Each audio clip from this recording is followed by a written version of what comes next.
And we're live. Okay, so we're back with the Scary Summer series. It's Monday. This is the 30th episode of the show. Although technically I have done 3 of the Something Shitty This Way Comes episodes. I sort of exclude them. I leave them outside the realm of the standard shows that we do. And so, and this is the 30th episode of the show. I've got Ryan here today. Thanks for coming on. Thanks, man. It's good to be on the 30th episode. Yeah. Who would have known from that first one that I did all by myself, I think at the start of the year, working on Karloff's The Mummy, which I can't even find the audio for that. Really? So I may have to redo that as part of the panel. We can get to some Universal monsters. But, this week, we're talking Jurassic Park, which is throwing a 65 million year old extinct universe into the modern world and thinking that it's going to be a good idea. So if there are no holdups, are you ready to go? Yeah, let's do it. All right.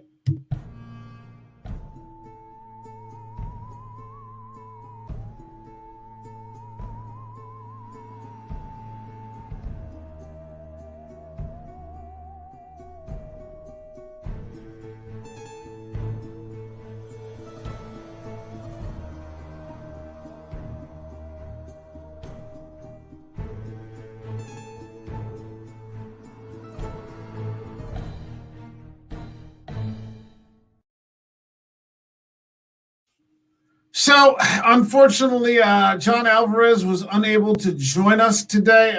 He's having some technical difficulties, and that's all part of the game. But he'll be back with us real soon, and I always appreciate John's insight into these things. I've known John since 1987. He's been a close friend of mine for that long, and his knowledge of movies is quite extensive.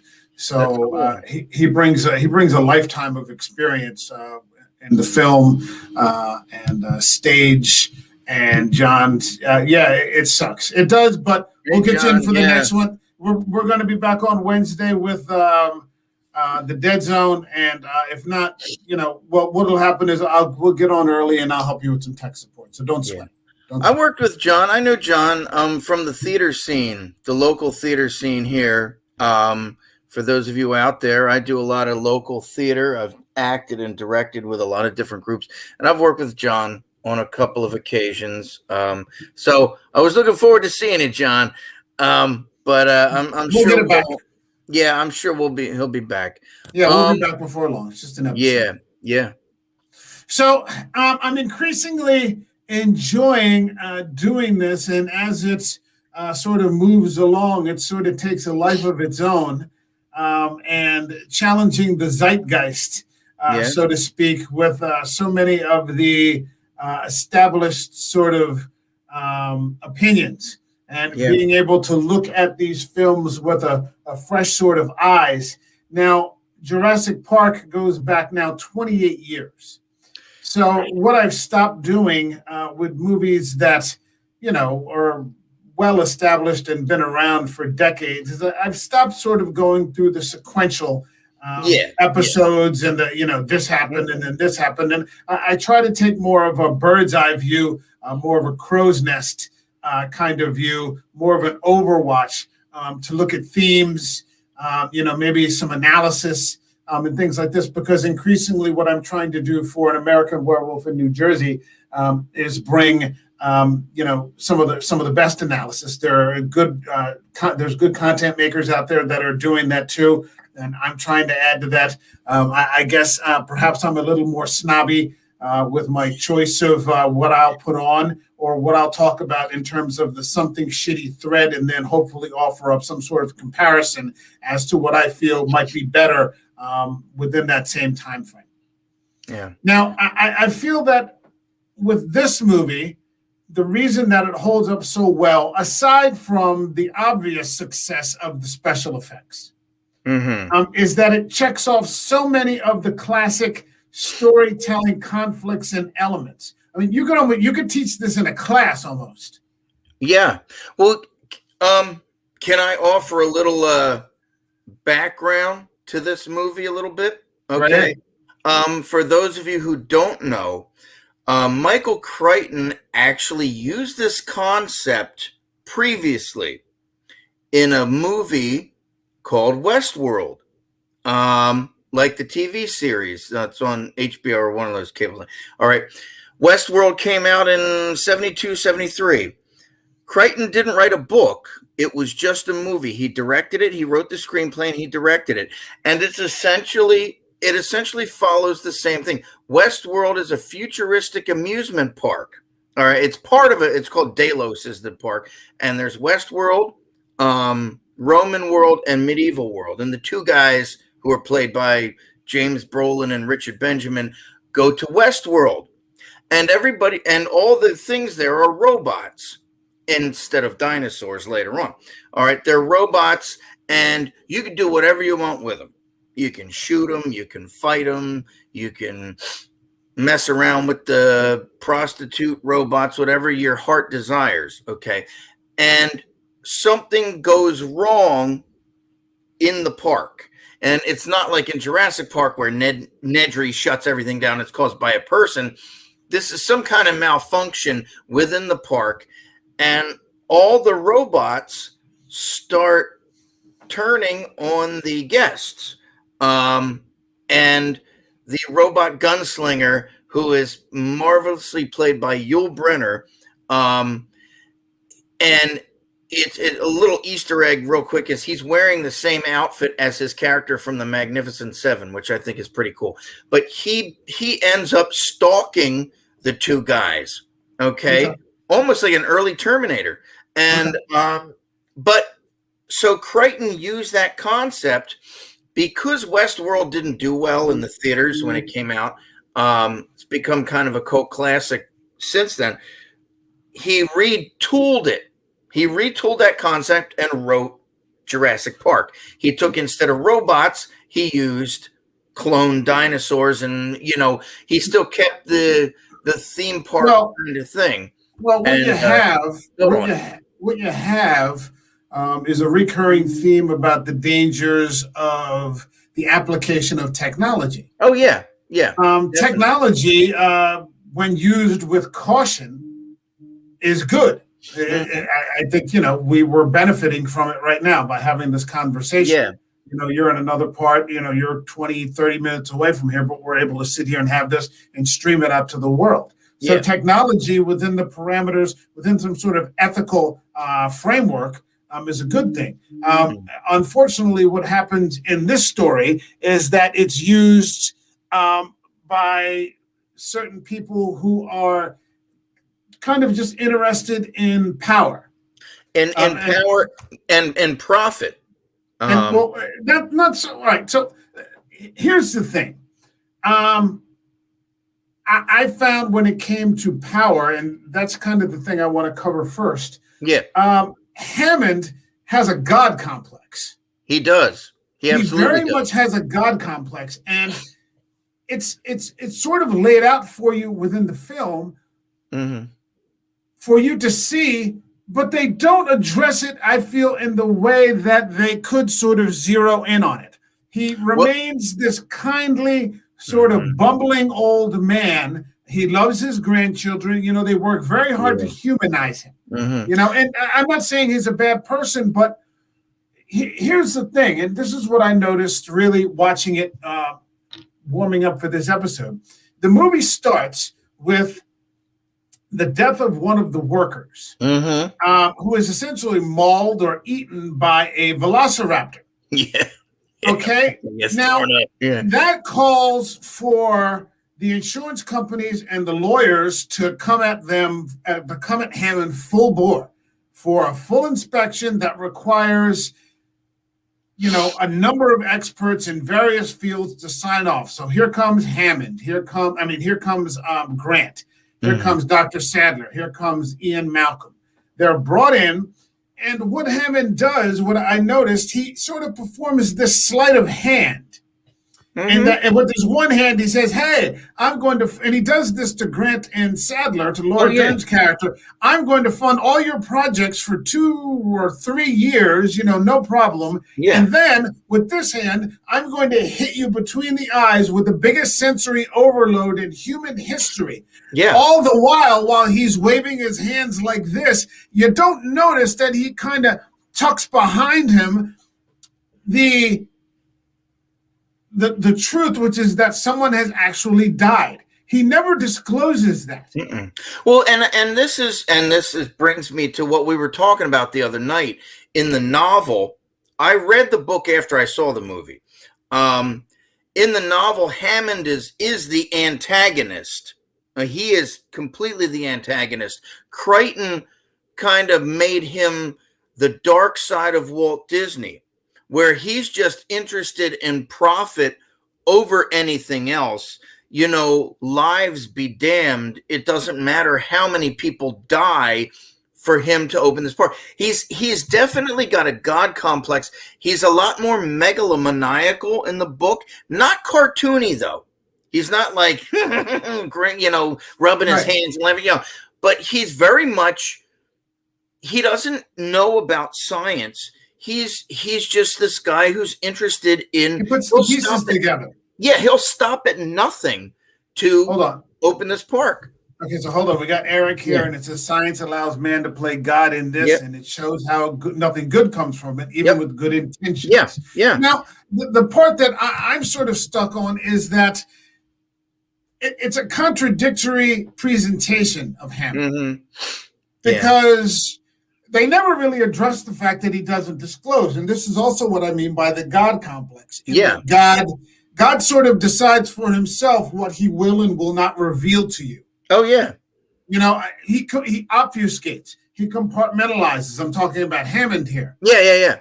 And the entire reason that all three of these scientists are there is because of this debt. There's a $20 million lawsuit. Exactly. Yeah. And none of this is revealed to any of the scientists at all. The lawyers don't do it. Hammond doesn't do it. It's just, hey, come out and check this out, knowing that they're going to be so blown away. Yeah. And increasingly, I find that, he and everyone that's on the island lives in this kind of bubble.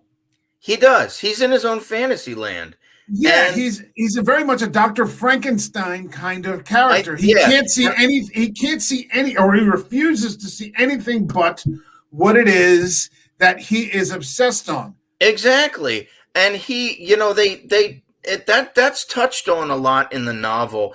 And I don't remember if the novel starts the same way with the worker getting killed, but in the book he has a character who's his like publicist, and when that incident happens, he has the guy like cover it up kind of thing and all that kind of stuff. I forget how it's addressed in the book because it's been years since I read the book, but Hammond, as I said, he's and also I don't think many audience members would want to see the great Sir Richard Attenborough play a villain. But yet he is, and it's there for you. It's there for you to see. And even by the time they get to the second movie, they're still portraying him as this sort of bumbling, kindly old man who's been taken over by the lawyers and the psychotic CEOs. Yeah. I think they made Hammond in the movie a guy with good intentions, but who got in over his head. I'm not saying he's innocent, like you were saying. I think he's definitely a con man, and he's a showman and a shyster, but he has redeeming qualities. He has this kind of, I'm talking about the character in the movie. Right. Okay. Well, somebody said once about Dick Cheney, even monsters love their grandchildren. Yeah. I mean, in the book, Hammond has barely any relationship with his grandkids.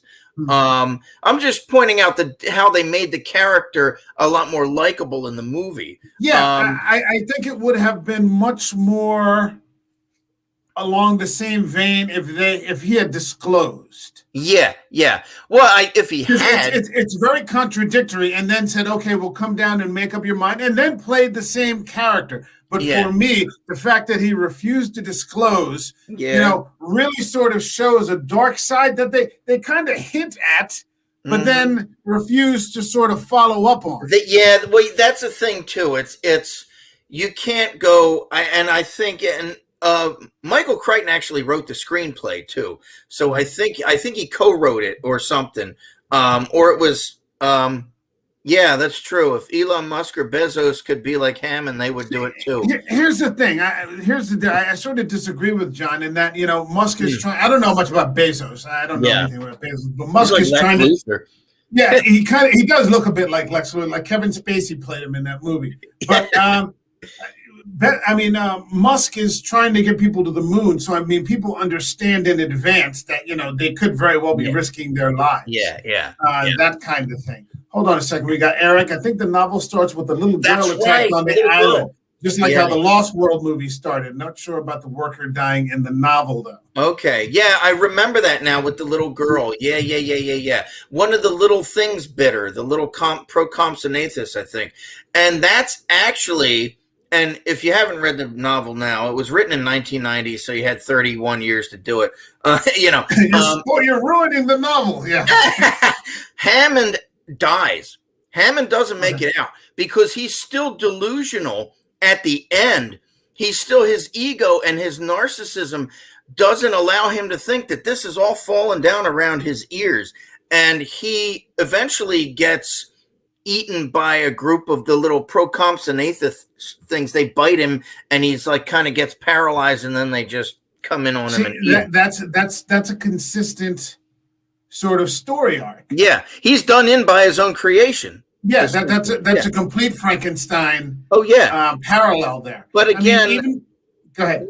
No, I was going to say, but again, because of the type of movie it is, we're not going to get that. Spielberg would never do that. You want to put he could. Yeah, I get it because he's making a kids movie. Yeah, he's making a child-friendly movie. Yes. Spielberg clearly knows how to make dark movies. My favorite movie of Spielberg is Munich. I love that movie, and I think it's a perfect film. But this isn't that. No. But even at the point, and I'm sort of moving around, but I'm keeping consistent with the scene, the theme of power. He costs a lot of people their lives, and even when he gets to the Lycine contingency. And Ray Arnold, played by Samuel Jackson, says, "Hey, we have an option here. We can simply, just wait it out in this bunker and wait for these things to die. He still can't bear the idea that, this is falling down around him. He's so lost within his own sort of delusion, and he ends up getting Samuel Jackson killed. Yeah, he's got all these smart people around him telling him this is a bad idea, and they're all around him telling him this is a bad idea. Except, I'm talking about the movie, except for Gennaro, the lawyer, who's like, "Oh, do it. We can make tons of money off this." He's the only one, like he says, "You're all against me. All I have in my corner is the blood-sucking lawyer." Because Hammond, again, he's not a scientist. He's a regular dude who, hey, you know what? I'm going to do this, and this is going to be great. He's a millionaire who is doing all this stuff, and he has no idea what he's doing. Well, go ahead. No, my favorite line in the movie comes from the great Jeff Goldblum, where he says something, I'm badly paraphrasing, you got so excited you thought you could, you didn't stop to think if you should. Yeah. That pretty much sums it up. It brings me to the next theme, which is the difference between knowledge and wisdom. Yeah. They have all the ability in the world, but it doesn't occur to them that actually trying to recreate these monsters in this environment, that you can't hold it back with some electrical fences. I know. Yeah, that was pretty dumb. When you see it on its face, I mean, and I saw this movie in the theaters in '93. Oh yeah, But I I mean, did the too. things that I've said this before. I said this. This is exactly what I said about Stoker's Dracula. The things that you see in '93, you don't have the same thoughts about them in 2021. And I watched this for the first time in a while, and I'm like, this is batshit crazy. This is the definition of mad science. It is. These people are crazy to think that this is actually going to work. Wait, hold on. And Eric says, "Life finds a way." Life finds a way. Yeah, that's exactly what ends up happening. And it takes a couple of people to show up on this island and tell all of these people that have been working on this for God knows how long that you're all batshit. Yeah. Yeah. You've got the theme, you've got man versus nature. Yeah. How can you know anything about an extinct ecosystem? That's one of my favorite lines from the movie. Yeah. They don't. They have no idea, anything about any of these things other than they have the ability to bring them to life.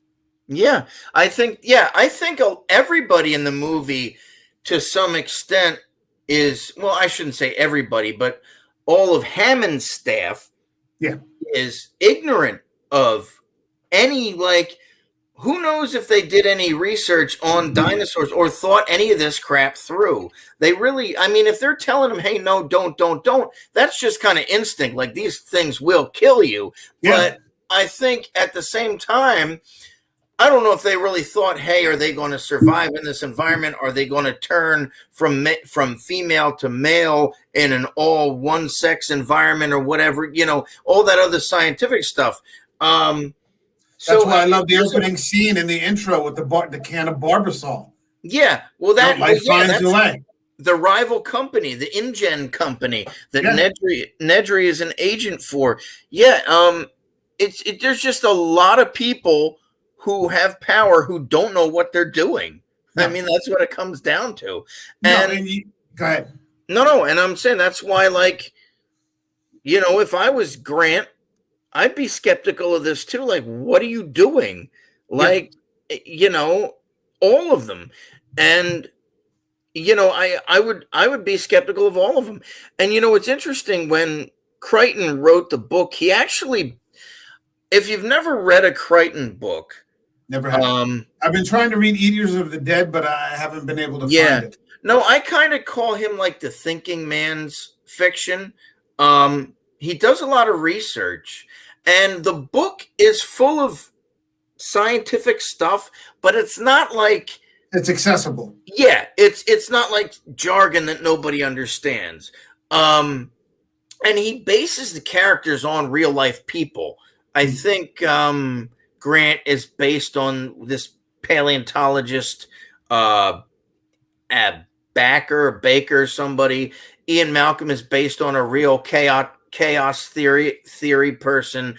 And so he studied this stuff. So their opinions and stuff like that come from these real life people.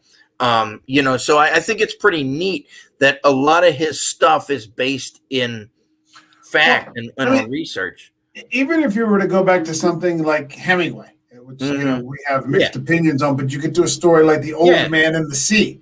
The old man, I mean, his whole life, he loves the water. Yeah. Until it turns on him. Yeah. Until he thought the sea was just this wonderful place where it gave out, and gave him all the fish that he wanted and be at peace for the day, until it wasn't. Mm-hmm. And so, you've got the classic man versus nature. Man cannot control nature. Exactly. And man cannot, and I think even more importantly, live independent of nature. No. You can't live outside of it. Yeah. And I've really watched this movie, and I'm like, for the first time, thinking, in these sort of like I'm looking at it rather than just looking at dinosaurs and special effects and all that. And I'm like, this is just a batshit crazy idea. Like, these people are crazy. Yeah. And it's funny because when I saw it for the first time, I saw it, back in '93 in a theater. I saw it on my birthday, and I knew nothing about it. I didn't know about the book at the time or anything like that. And I was surprised. I will tell you, I was surprised when the dinosaurs started killing people. I was not Yeah, expecting that. I was not expecting the T Rex to snatch Gennaro right off that toilet, which is still the best scene in the movie. But it was just like, whoa. I yeah. mean, To watch that T-Rex go after those kids. yeah, that whole It, scene where it's chasing him in the Jeep, and I mean, it's yeah, just it was, and I mean, if you had read the book before you saw the movie, you'd know what happened. But man, there was some serious stuff in there with yeah. and I didn't really know what to expect, when I first saw it, because they didn't set it up like that. They didn't set it up that, hey, these people are going to get killed. Yeah. And And that's how it starts. yeah, with the guy getting killed, yeah, by the raptors. But you're not Yeah. expecting like the main character, those characters, to eat it. Which is pretty interesting. And that's what threw me for a loop at first. And it was just like, yeah. It takes all of the themes, man versus nature, knowledge versus wisdom, power. Yeah. It ramps them up to 11. Yeah, and then introduces you to some special effects that almost 30 years later still hold up. Yeah, I saw it like a year or two ago.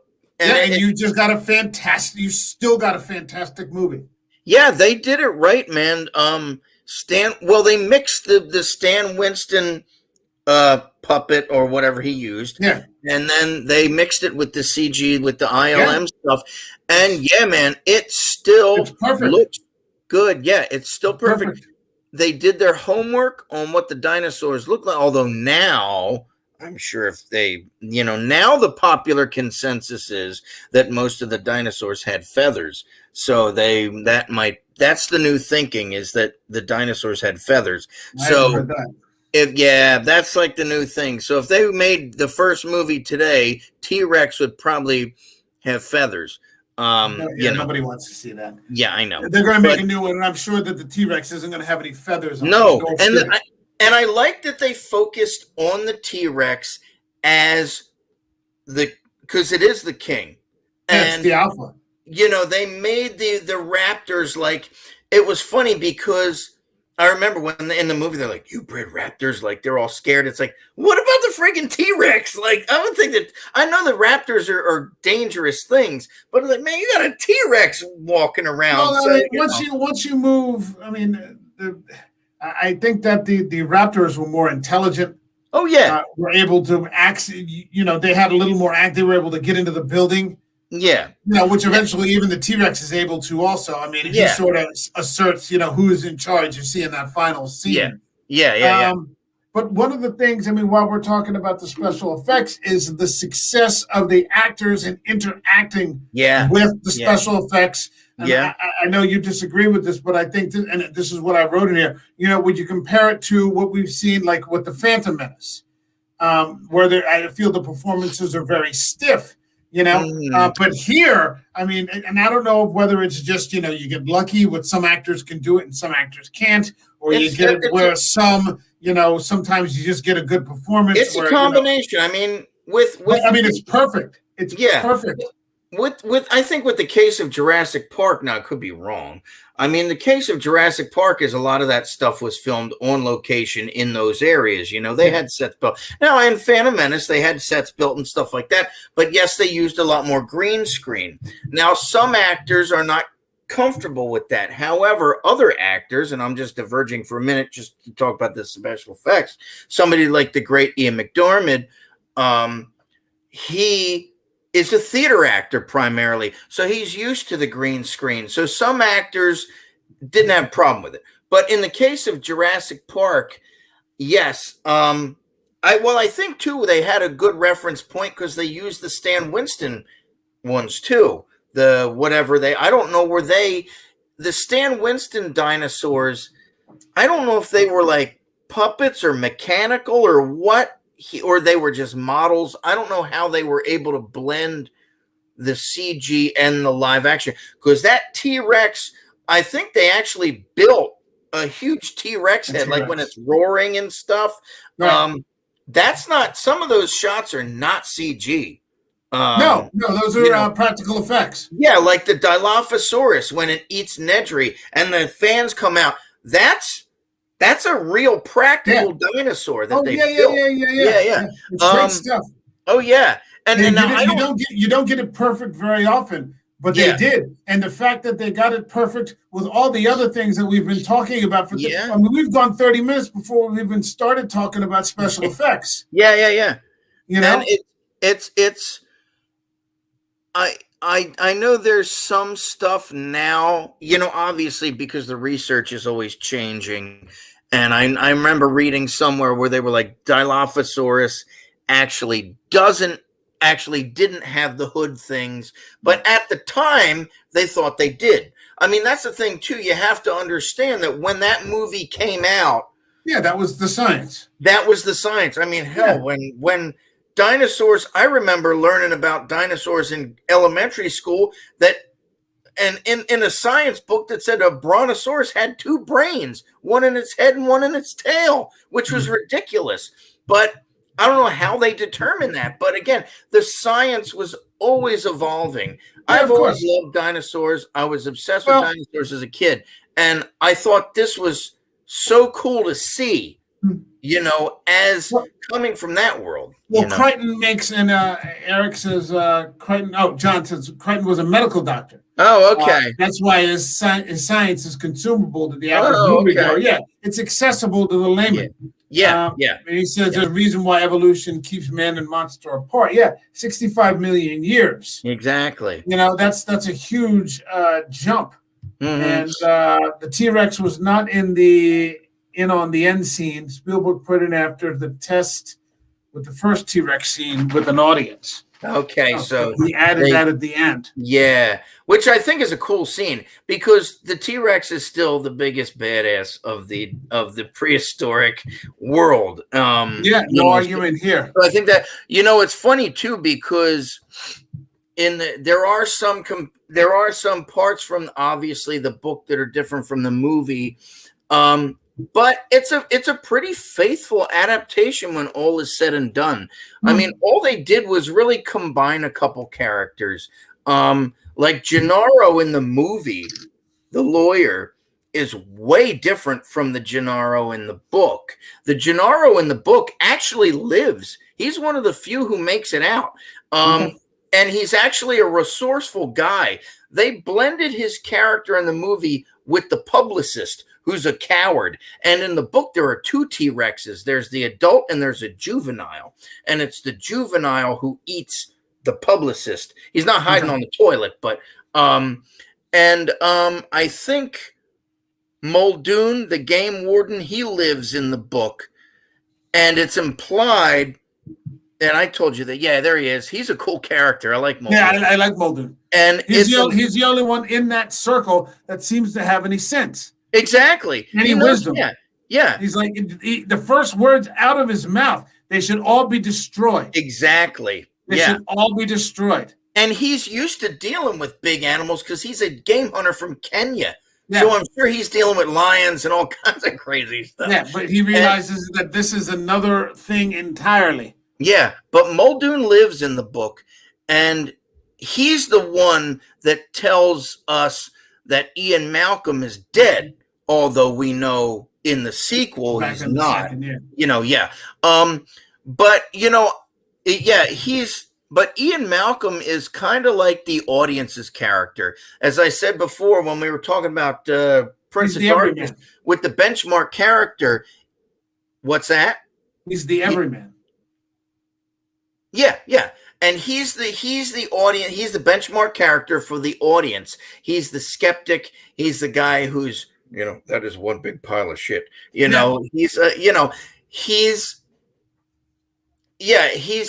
our eyes into this whole world because he's not involved in dinosaurs or paleontology in any way, shape, or form. No, he's into math.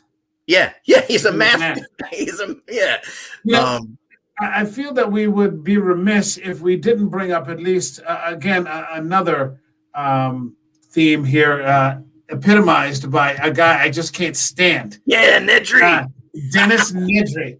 I mean, Dennis Nedry. all of this is essentially undone by a man who owes money to debt collectors. Yeah. Oh yeah. He's the epitome of the Of disgruntled greed. worker. Yeah, he's the epitome of greed. Oh yeah, he is. Yeah. Well, I mean, and in the book, he's exactly like that in the book. yes, He's obese. He's just this slob, yeah. but he's smart as all get out. And yeah, and his fate is essentially the same in the book. He gets killed by the Dilophosaurus and all that. That they kept that in there. But yeah. Oh, He is not a likable character. He has no redeeming qualities that no, I'm aware of. not at all. And essentially, he is what brings. And you know, this is another example of life kind of finding a way, a completely unrelated series of circumstances that just bring the whole thing crashing down. Exactly. Because he just wants to, I don't know, spitefully get back at Hammond for whatever reason. Yeah. For whatever his perceived slights are. When filming The Lawyer Gets Eaten scene, Spielberg was getting a divorce from Amy Adams. It may have affected his treatment of the lawyer.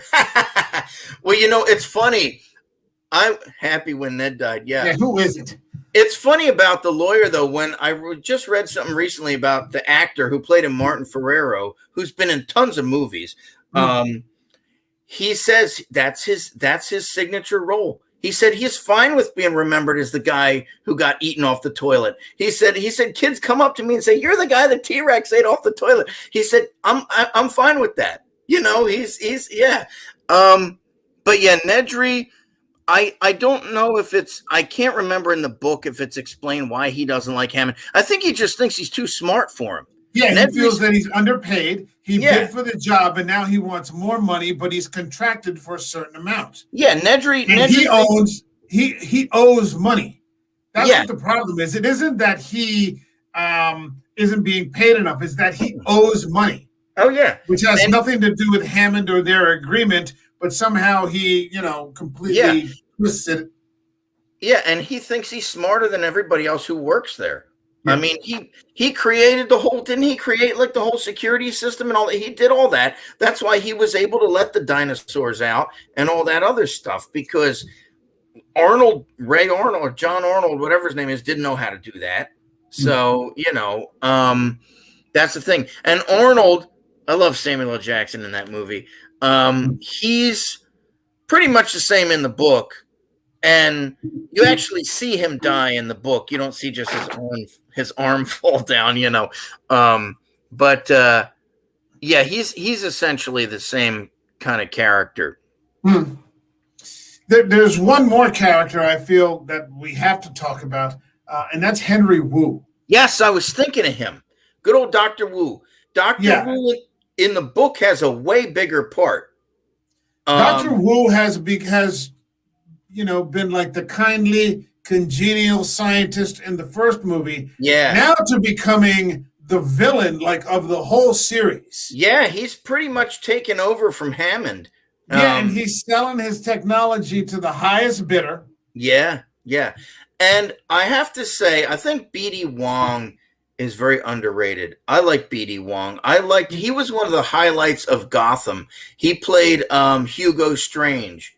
And that's right. Yeah, he was really good in that. And I just read the other day a little interview with him when he did Jurassic Park, and he was like, Wu has a big part in the book. He's one of the characters. He actually gets killed in the book. The Velociraptor cuts him open with the claw, and his guts fall. Oh, really? Yeah, but he's not like he became in the movie franchise. He tries to help the kids escape and all this kind of, he tries to get them to safety, and the thing jumps down on him from the ceiling and just cuts him open and all this stuff. But it's pretty graphic in the book. But and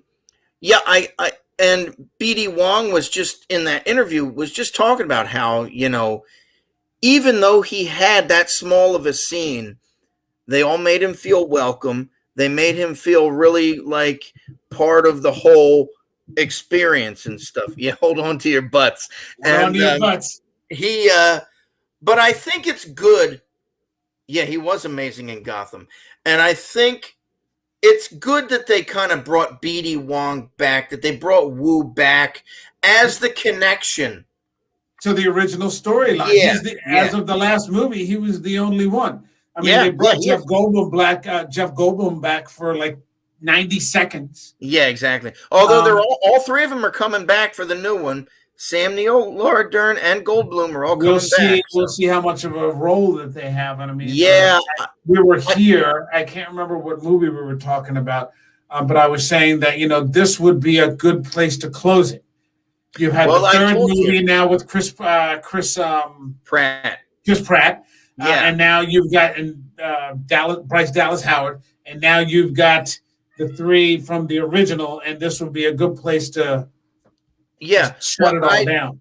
I don't think they're going to end it because I read something about the new. It's called Dominion, I think, is coming out, and there's no way they're ending this. All the money that they're making off this frame, they're going to milk this thing until they can't anymore. It'll probably be the last go round for the original three actors, and it might be the last one for BD Wong, but they're going to beat this dead horse like. See, No. here's the thing. What we've been talking about, we're going on 40 minutes now, talking about the different themes, things that make sense. Yeah. And now by the time we got to that last movie, you've gone to themes that make absolutely no sense. Oh, gosh. And the comparison is that, and I did the kids from the first movie, Alex and Tim Murphy. Yeah, they're innocent enough. Yeah. And for the most part, they need protecting because they're children. They're children, and they need looking after. And Ian Malcolm, who plays in the movie, someone who doesn't really like kids. It's part of the story arc. Becomes Grant. Comfortable. Grant as he becomes comfortable. And sort of gets over his aversion to being around children through this experience. Yeah. And then you see them again. They're in there briefly in the second movie. But then by the time you've moved from there all the way to this last movie, you have children making all the decisions. And that girl making the decision in the end to open the door and to let all of the dinosaurs into society. She just opens it and so you've gone from themes that make that have been tried and tested for 1,000 years, transform all the way to these things that make absolutely no sense whatsoever. Because they don't, the writers or whoever were responsible to that don't care. They just want the suspense. They want to scare the audience and all this kind of stuff. It's that last movie was so bad. I could tolerate the first one with Chris Pratt. What was that? It wasn't bad. No, it wasn't bad. Jurassic World. Yeah, that wasn't bad. I enjoyed that one, but holy hell, this last one was so bad. And they jumped the shark. They jumped the shark with the whole clone girl. That was like, come on. It's like they completely ran out of ideas. So this next one, Dominion, better be a hell of a good send off for Grant, Sadler, and Malcolm. I'm not betting my grandmother on it. I mean, what I've been saying now, going on, 30 episodes and plus 3 episodes of something shitty, is that usually by the time you get to part 3 of anything, you start to run out of material. Exactly. The only thing that I can think of the only saga or series or, anything that has gone successfully past that is Marvel. And that is because Marvel literally has decades of canon. Decades of canonized story that they can just take from and turn into just about anything. But any of these other now we're moving to part 6. I know. I mean, it's absurd, and we should stop pretending that it isn't. And it's just hold on, John's here. Spielberg has smart kids. I loved how it was the little girl who knew how to turn on computers in the original. She knew how to turn on computers in the original, and I like those kids. And I like the kids that were in Jurassic World. They were kind of annoying, though. Yeah, but they were kids. Yeah, but they I were felt actually they were. appropriate kids. They weren't like in charge. Yeah, I know, but I felt Like they this were. kid was at the end of the last movie. No, I felt though those kids in Jurassic World were kind of forced. Like they just seemed like, okay, we had two kids in the original, now we got to have two kids in this one. It was kind. I don't know. Some of the. I You don't got know. it. You have to. At the end of the day, they're going to be making most of their money from parents who are going to be taking their Exactly. kids. So they have to have kids in Oh, them. I know. However, as long as kids actually act like kids, And I'm okay with it. are they going? Will they ever? I don't think they'll ever do this. But would they be bold enough to have a kid get eaten by a dinosaur? But they, I don't know. It just that last movie just really. Ugh. It was bad. It bad. was. Well, you're in part 5. I know. By the time you're, like I said, anything past part, if you get to the third, movie in a series or whatever you want to call it, and you actually have a viable movie, that's very rare. So now we're already at part 6, so you know what to expect. Yeah, I know, and it just there was nothing new to offer, and it was like now. See, I saw the second one. I didn't really care for the Lost World. It was meh, but I never saw the third one, and like I told you the other night, they used the one scene where Grant is on the river and the pterodactyls or whatever are coming down. That was actually in the book. In the book of Jurassic Park is that scene. They just took it because they didn't use it for the first movie and put it in the third movie. But from what I understand, the third movie is actually kind of pretty entertaining. And they Leone, William H. Macy, yeah. And Sadler, Laura Dern's in it for a little bit, and but they managed to get a decent story out of it, from what I understand. I haven't seen it in a long time. I don't. Yeah, I never saw it, but it's just, again, it's become a franchise. But that first movie will always be the best one. It's on like that. Not that I put much stock in the American Film Institute lists, but it's on the AFI, one of their 100 lists, as one of the greatest like adventure thrilling movies ever.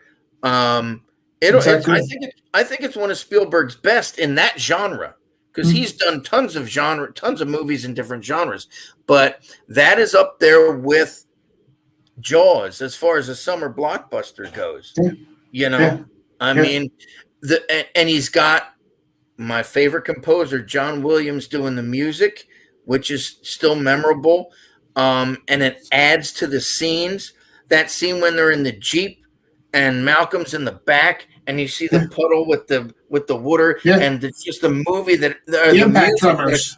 The music that accompanies it is just fantastic, and but yeah, it's one of my favorites. I'll try to watch. I should watch it more, but yeah. See, the problem is that and again, coming back to an old argument, is that by the time you start to get to these part 5, part 6, there is a finite amount of space out there, in terms of other movies that just aren't getting made because you're taking up so much space with something like this. I know. And unfortunately, these guys are never going to learn their lesson. But no, but money talks. Money talks, and that's the way it is. And at the end of the day, the studios make the decision. I mean, look at we talked about this with the case with, and that's just digressing for a moment, the case with the DC movies. It's the suits, those idiots at Warner Brothers, who are ruining that universe because all they want to see is Batman. They don't care about anything else. I mean, and that's it. My understanding is that the Warner Brothers is calling for reshoots of this new Matt Reeves, because I heard that it's terrible. They thought it was terrible. What's this? What are you talking about? This new Robert Pattinson Batman. Oh, they've called for reshoots because they looked at it and said it was terrible. Well, but I don't want to get caught up in. No, that's fine. That's fine. But I was just making a. No, I get it. I get it. money at the end of the day. That's why we have 5 or 6 Jurassic Park movies when we only ever needed one, because the book certainly wasn't written as a sequel. I don't think Crichton had a sequel in mind when the book was written in 1990. And the movie wasn't set up as a sequel either. I mean, they declined to endorse his Island. Hammond finally comes around. Yeah. Grant, makes it through the story arc, appreciating children, and probably he and Dr. Sadler are going to get married. That would have been a fine send-off. But see, they left it open with the T-Rex at the end dominating the island. In the book, there's closure because the U.S. Army comes in and drops napalm on the island and obliterates it. So there's no room. Yeah, so there's no room for anything else. But again, I think Crichton wrote the Lost World book because of the success of the movie, and he was probably basically told to. Yeah, well, basically, you and I had this discussion the other night where we were talking about Thomas Harris with the Hannibal Lecter series, and they told him, "Look, if you don't write Hannibal Rising, someone else is going to." Yeah. So who's going to? If you at least it could be your baby. Yeah. All right. Well, we're coming up on about 50 minutes. I think this is a good place to close it out. Yeah, I think so. Yeah. We've talked about a lot of themes. I think we've talked about a lot of the characters. Like I said, it's been 30 years, so we don't have to go down the entire sequence of events for these sorts of things. This is a worthwhile movie. Yep. No matter 20 years from now, it'll still be worthwhile. It's a great thing. And I don't know of anybody who hasn't seen it, but maybe one day you'll show your kids, that sort of thing, and you can enjoy it that way. Yeah. So I guess that's it for now. Okay. We'll be back on, Wednesday. John and I, if we can get his tech going, we'll be back for the Dead Zone. And then myself and Doug Lester will be back for some hardcore horror on Thursday with The Devil's Candy, which is a movie that just does not fuck around at all. Okay. All right. So if you like this video, if you see this on the replay, like the video, please subscribe. And this is episode number 30. Thanks again to Ryan. And, all right, Mike. We'll talk to you later. Okay, man. See you.